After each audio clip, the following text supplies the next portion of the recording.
Hey YouTube fragrance family, welcome to another Robes 08 fragrance review. Today is on the house of Christian Dior and the famous Dior Homme Intense line. I've reviewed the vintage version. It's time for me to review the reformulation version, the one that's actually in stores today.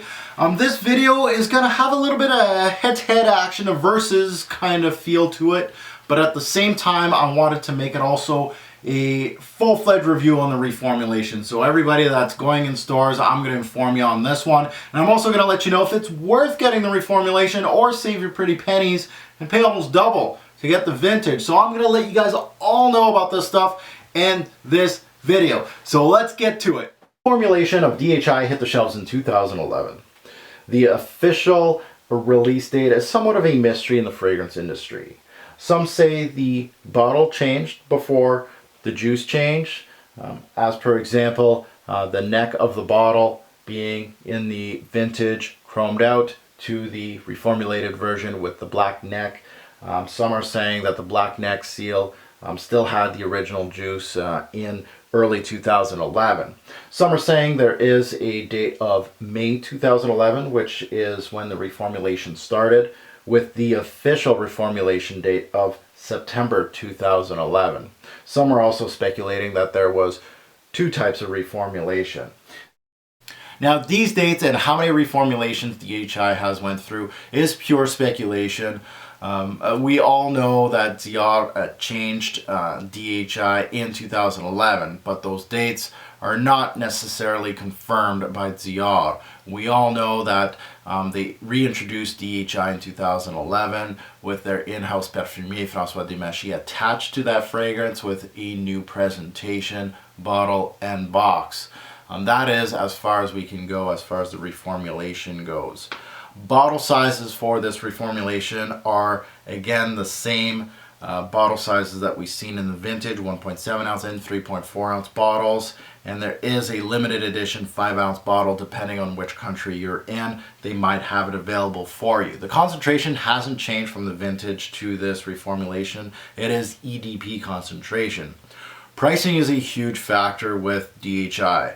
Once you start comparing this to the vintage, the reform, you're going to get the still expensive original designer Dior pricing, approximately $60 to $120 American, give or take, to purchase DHI. Now if you start scattering, looking on eBay and going online to try to find a vintage chromed out stem fragrance DHI, now you're going to start paying, depending on how much juice is left in the fragrance bottle. You can go from $100 to, I've seen almost $300 to $350 on eBay for a full bottle of this fragrance. So that is a huge jump. Now on to bottle and box presentation. This is where I'm going to try my best to help people seek out the vintage if they really wish to do so without opening up the package as far as the box itself or seeing a bottle. I'm going to give you a little bit of tips here as far as what I know in the differences. So I do have, of course, the vintage right here that I owned way back when, and then I got the new reformulated version with the box. Now, let's take a look at the vintage and then I'll take it out of the way. Now the vintage, as you can see the box here, it has the 4 rectangles. That's your telltale sign of a vintage bottle. So if you see this in stores, duty free, something like this with the 4 rectangles, snatch her up. Make 200 bucks on eBay. No. As you can see, the bottle now is 3 squares, I would say. That is the current version right now in stores. So that is a telltale sign. If you're in stores, yes, this one looks beat up. That is your telltale sign if you wanted to see it. Now, let's move on to the bottle itself. So if you're taking a look at the bottles, they look almost identical, pretty much identical. The only thing is the stem, right? I'm sure a lot of you have seen this before, but I will go into detail a little bit about it. So here's my vintage, guys. You got the chromed out, as I was telling you, the atomizer, and then you got the black atomizer. They both have detail on the atomizer like Christian Dior does. If I flip it, the atomizer has the telltale CD on the reformulation. On the original vintage, it did not have it. It was nice and smooth. So that's basically it. Looking at them, once they have their caps on, they look exactly the same. So as far as presentation goes, now that we've compared them both, this is a very sexy presentation. I think the Dior Homme line is absolutely gorgeous. So let's take a look at the box of what's in stores now. So you can see Dior Homme Intense, Eau de Parfum Dior. Not much information, natural spray, and tons of information at the bottom. Now take a look at the bottle itself. You have CD at the top, plastic cap, has some weight to it, really nicely done. Atomizer, as you can see here, says Dior Homme, maybe not. It says Dior Homme here. You got the nice dark juice, stem is covered, I love that. And they got information at the bottom. Atomizer, still a beast. I love these DH. Look at these. These are amazing. Don't want to waste too much juice. This is good stuff. The perfumier for this juice is the in-house perfumier for Dior, François Demachy. He is a great nose.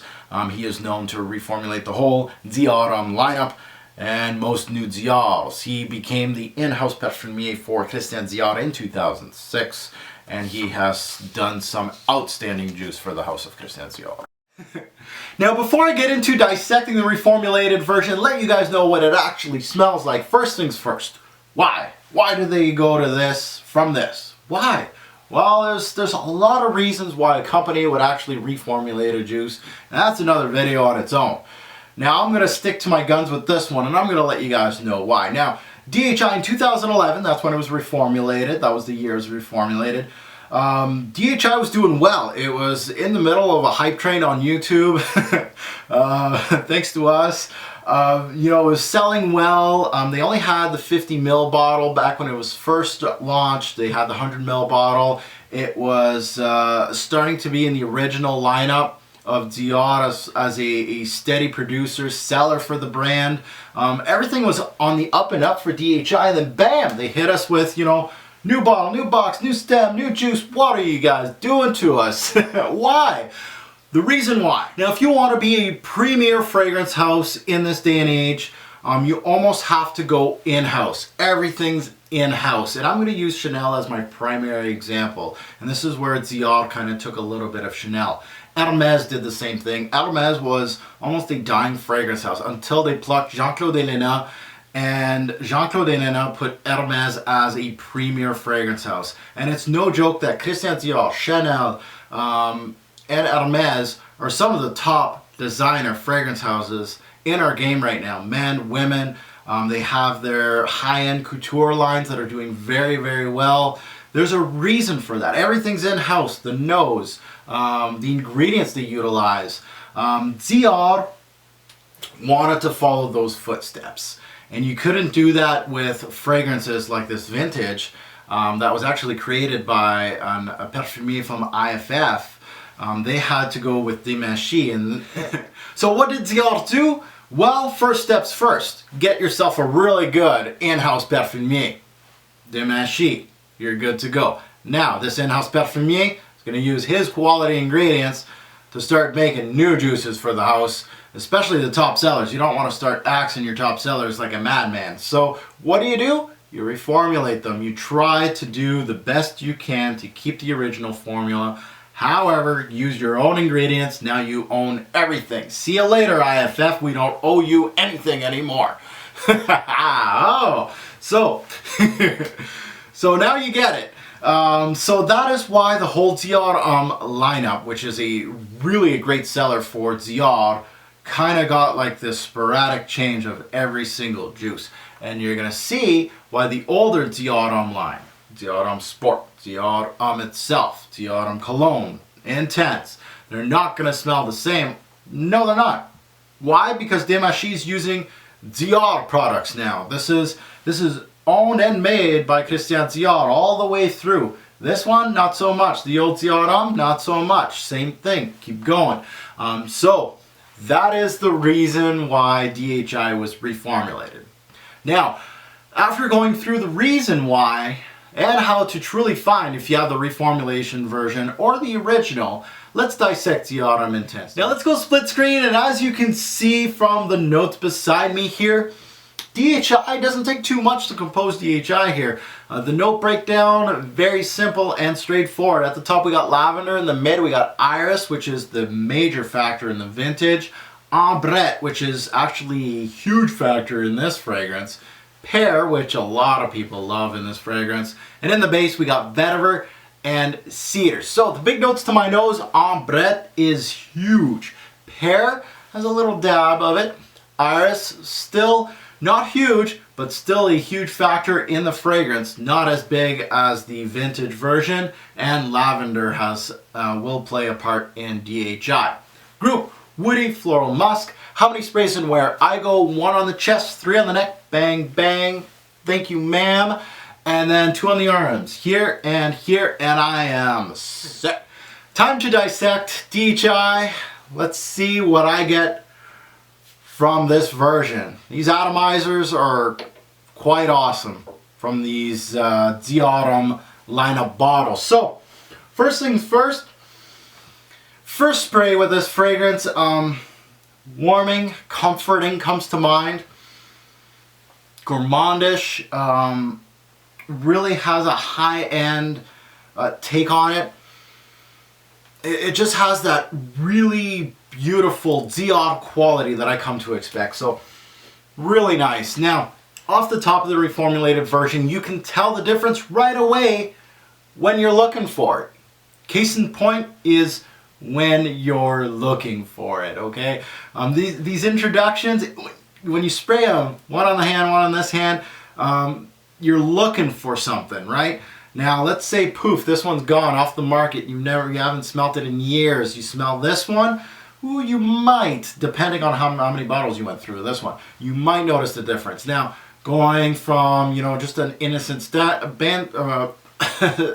bystander, spraying this on my hand, no way you're going to really grasp a difference from one to the other. The original, this one right here, the vintage, off the atomizer, you can really smell the fullness of the fragrance, however. So someone that really is trying to dissect, like I am in this video today, trying to dissect them both, even off the atomizer, I'm smelling both of them, and this one can feel richer and fuller, and you can feel the iris coming through the atomizer even. This one, you can smell more of the dry down right off the atomizer on this one than more in this one. This one has more stages to it and a little more interesting.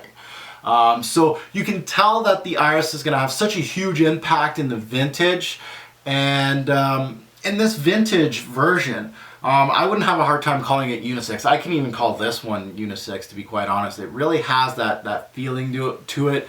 It really is a daring men's fragrance, to be quite honest.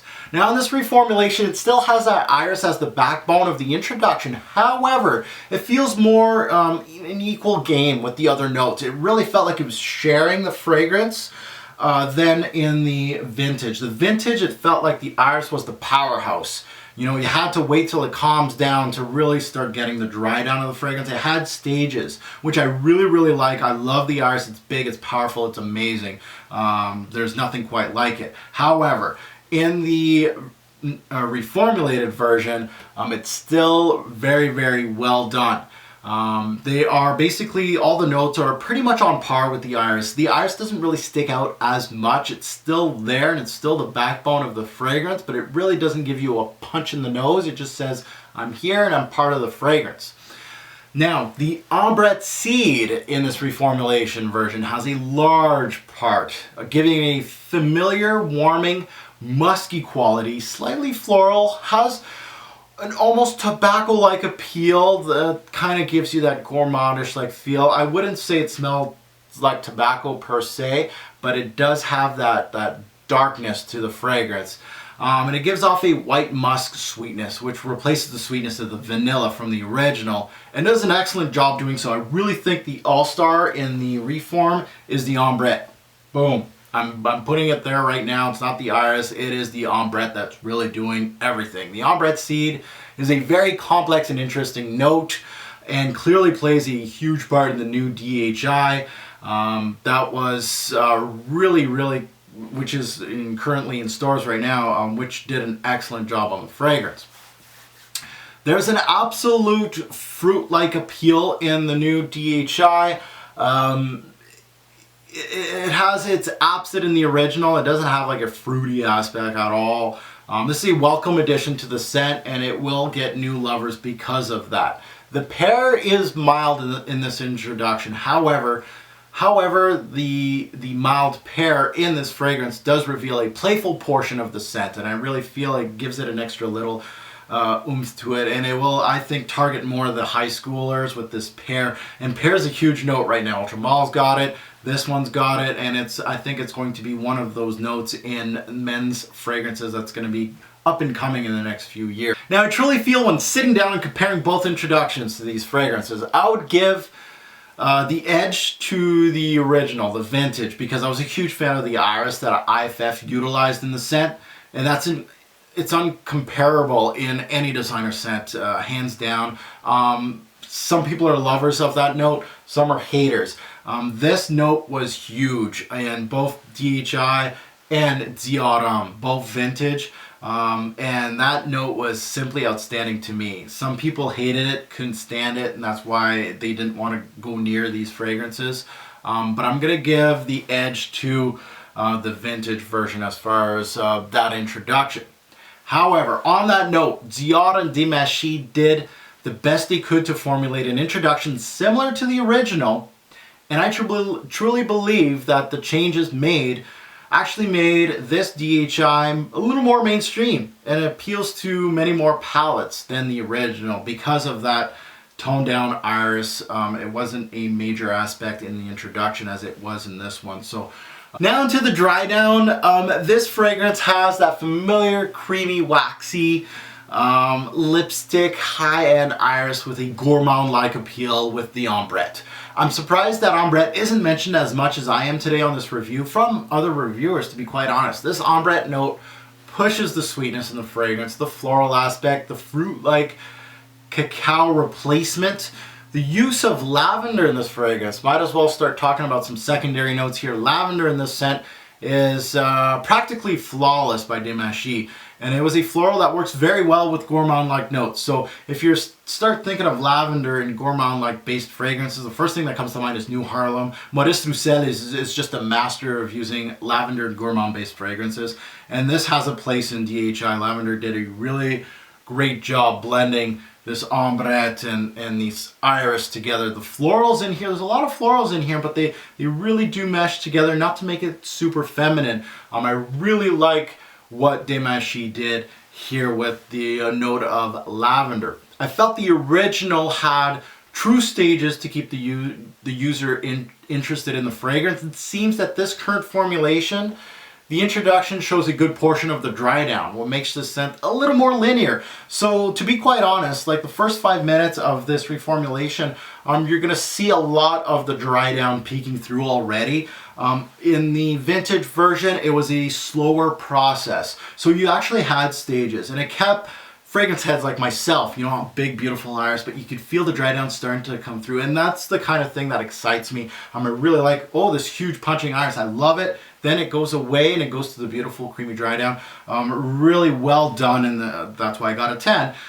And this one, the stages weren't as bold or as punching. It just felt like it was there. The introduction was very short-lived. It was more of a dry down feel to the fragrance almost all the way through. So not too much movement in DHI in this particular version of the fragrance. My final take on the reformulation, I'm going to be absolutely 100% honest here. DHI reformulation is worth every single penny. Still one of the best scents in the designer game. Is the original, the vintage, that much superior to purchase it for another $100, $200 on top of this fragrance right here? Not in my opinion. Now, in my opinion, do I prefer the original to the reformulation? Hell yes. As a collector, yes. As a fragrance head, yes. It all depends about your taste with that iris note. That will make it or break it. I really think that's what it is. I fell in love with Dior Homme. I think it's one of the best fragrances, the original. Same with this one. I think it's one of the best releases ever in the designer game. This is still very close to what this is, and it's still great. It's still really good. So if you haven't smelt this ever, and you're telling me, Mark, is it worth 300 bucks? No. get the Reform, you're going to get the same kind, especially if you're not into the huge details of a fragrance and you're there to dissect it like I do. I love dissecting fragrances, and I try to find nuances and things like that and try to find the type of quality that I want in fragrances. Don't even bother trying to get this stuff. It's not worth your money. I think it's superior. However, for the typical fragrance head out there, this is great juice. DHI in its current format is still one, if not the best in the Dior Homme lineup. I'm not lying.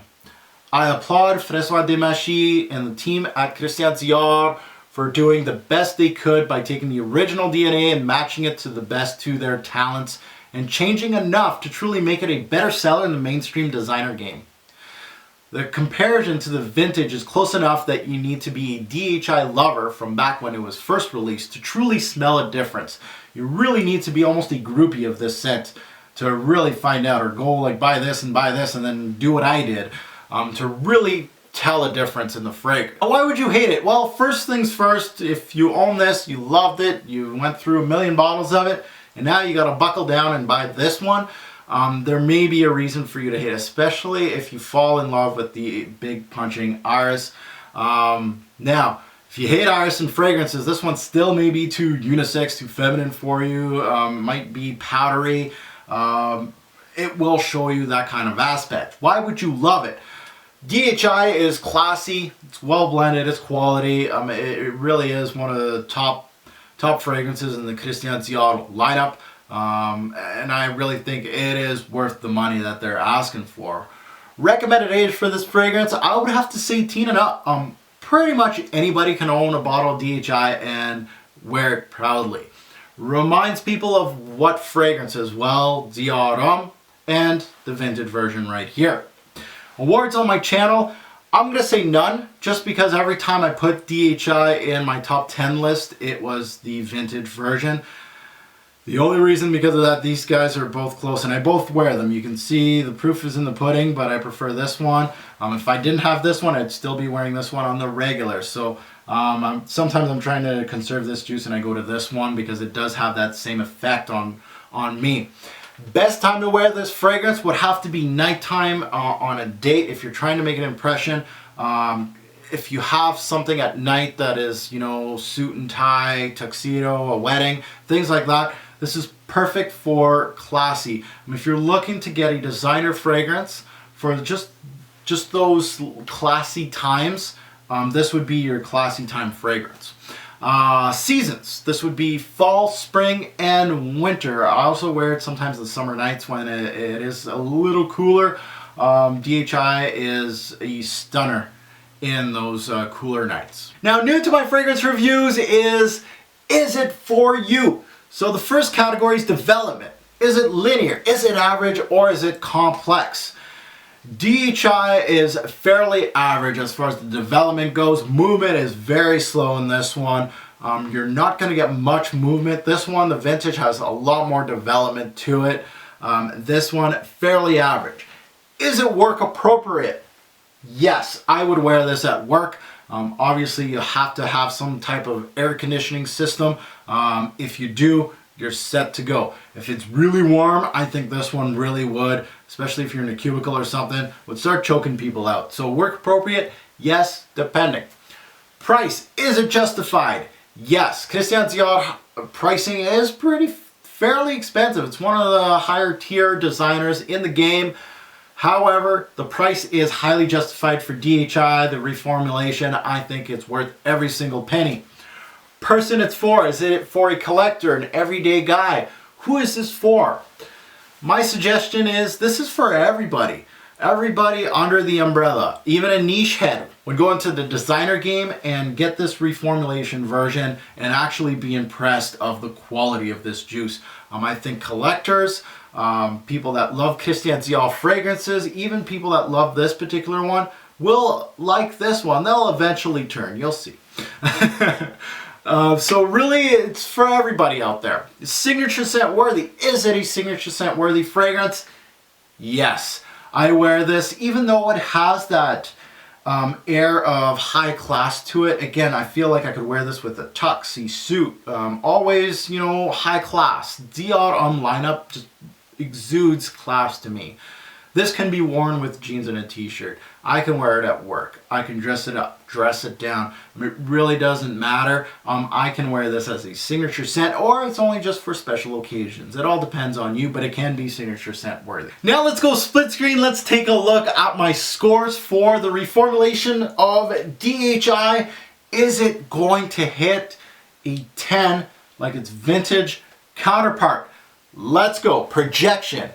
8 bottles out of 10. It is above average. This thing does project on my skin. It's no slouch. Above average for me as far as projection goes. Longevity, I'm going to give this one 9 bottles out of 10. Very solid longevity. It hits my V, my 7 to 9 easily. It's 7 to 10 hours every single time. I get a little bit more from this one.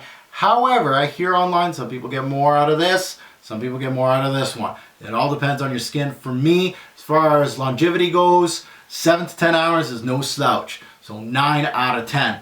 Compliment factor. DHI, for me personally, again, it feels like it's a fragrance that's not really mainstream, and it wouldn't really garner that much compliments. For me, DHI does it. Compliment factor, 9 out of 10, above average for that. It really does garner compliments. It doesn't matter if it's this guy or this guy. It just works for me. I just don't know why, but it's getting a 9 in the compliment factor. Uniqueness. I'm going to give this one a 9. Tell me something in the game that smells like these guys. Nothing does this. I'm giving it a 9. It really has that classy feel to it. It has that Dior Homme pedigree that I'm looking for. Really, really nice. At a 9 out of 10. So that goes to pricing versus what you get in the bottle. Is it worth that Dior high-end price? Yes. 9 bottles out of 10. I really think it's almost a 10 out of 10. It's worth the money to get it. Versatility.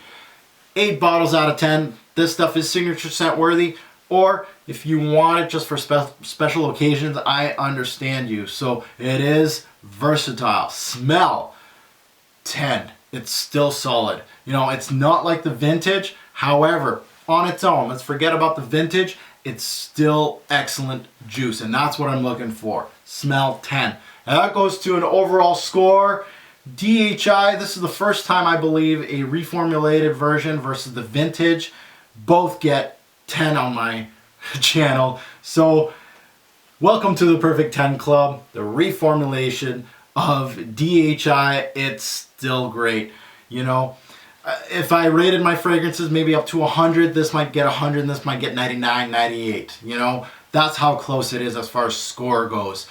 So to me, I think this is still an excellent juice. Looking at every single factor, not leaving any stone unturned. I went through all kinds of testing. I compared them both. I wore the hell out of both of these fragrances. And I'll be quite honest, this one is worth the dough. 10. And that goes to buy, try, or pass. This is the theme of this review. This is a buy, guys. So if you were waiting for me to review this, to buy it, you should have already bought it. You know, you should have paused at 0.001 seconds out of this review, and you should have already bought it. If you're waiting for me, you shouldn't be waiting for me, but it's a buy. It's a guaranteed buy.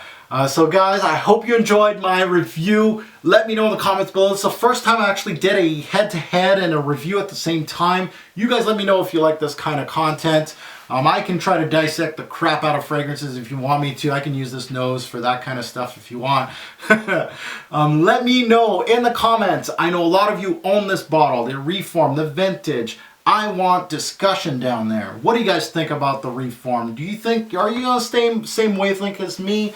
I love them both. You know, once I'm done this, I'll be sad, but I'm still happy that I have this available to me. So guys, thanks for watching. Have a good one.